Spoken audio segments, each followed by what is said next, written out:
So finally, Mr. Sargon of Akkad released his second video, the first part of the feminist propaganda in Tiger. And as he's working on that, I've done my work myself. I actually got to concepts. Somehow read the base, read some of their works and have a baseline on what they want to really when it comes to video games and how they view games and how they really want to, how to make games according to their own liking. As gods made humans in their images, if you may. But first, let's establish what these feminist academics wants in a game. Diversity when it comes to number one would be diversity when it comes to race and ethnicity. Female empowerment, which means women have has many academic feminists when it comes to video games wants is the fact that the women have not to be too skimpy and not to be sexy, not too fat, not too skimpy when it comes to outfits, and not too covered up because according to them that's it's objective, it's like oppressing their sexuality and something like that. Of course, not to mention the dismantling of the patriarchy, which is one of the the top boogeyman when it comes to feminist academics. Because patriarchy, according to feminist theory, patriarchy is a an invincible entity that oppresses women for the benefit of men. Kind of ironic because most of the men under the patriarchy died in wars, so there's that.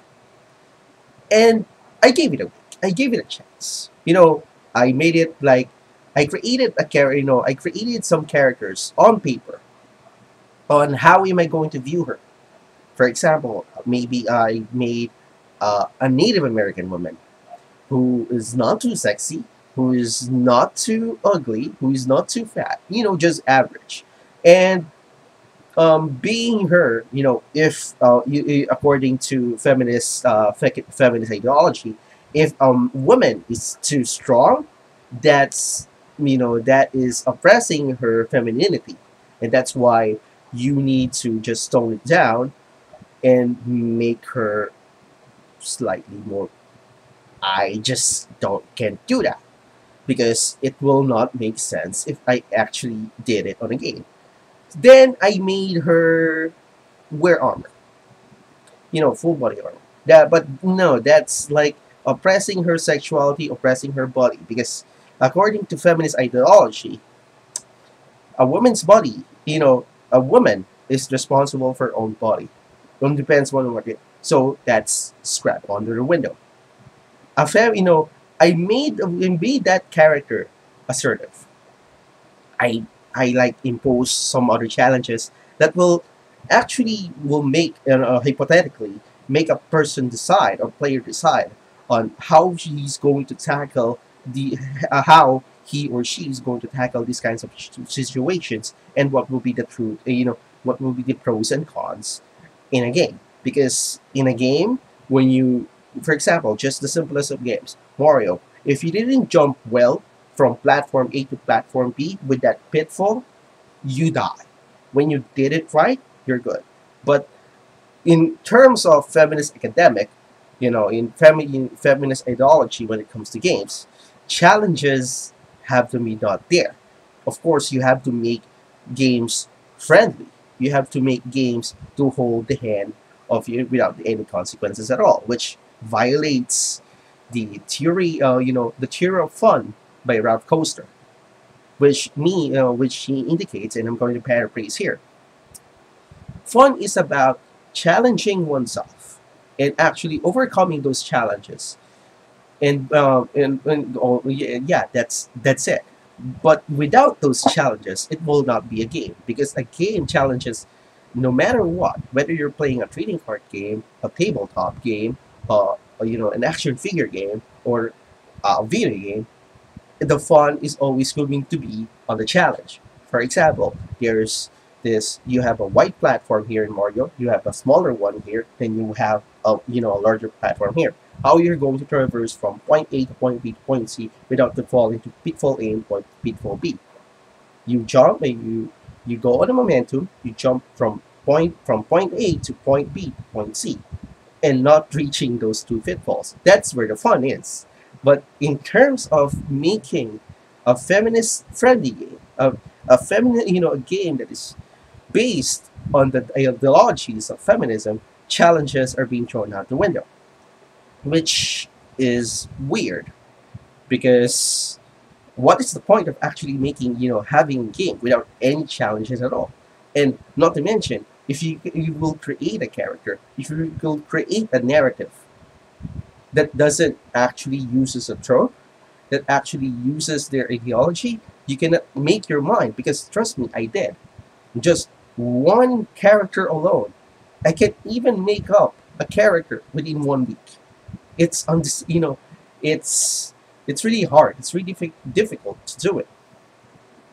That is coming from a guy who is just starting to study game development.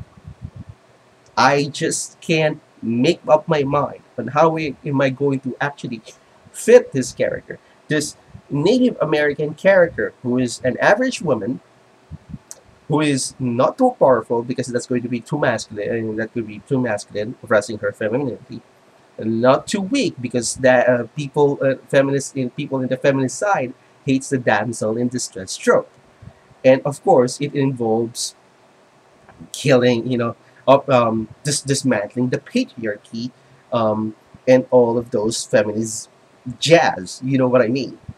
I can't. Trust me, I can't. And with this kind of ideology, it's really hard to come up with a game that will actually, there's a saying, different strokes for different folks. I understand that. If you have your choice, if I have my choice, we have a mutual respect. That's good. That's good enough. But trust me, when this idea, trust me when I said that ideologies or any political agendas for that matter it's not helping artistic freedom at all. It's poisoning the well that is known as creativity. And I already did my share. I cannot come up with something. It's just weird. And I don't know if I can. I don't know if you can come up with a game that is actually going to fit this feminist ideologies and somehow getting, somehow will get people into it. Good for you. But I'm going to I'm going to break it to you, but it's not going to work. Never in mankind's history that that art was used to be the mouthpiece of a certain ideology or a certain poison of a movement. That is all. And for you people who are actually fighting over game, fighting for Gamergate, fighting under Gamergate, this is a consumer revolt, and we don't have demands at all. We have objectives. That's what we have to achieve.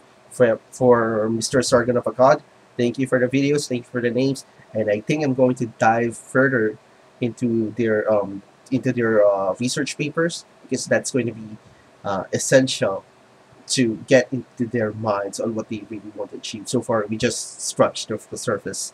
Anyway, I'm Homer, and you know what?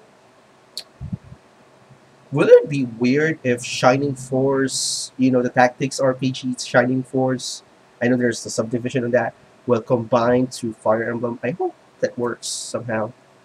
Get on it, Sega. We miss you. See you later.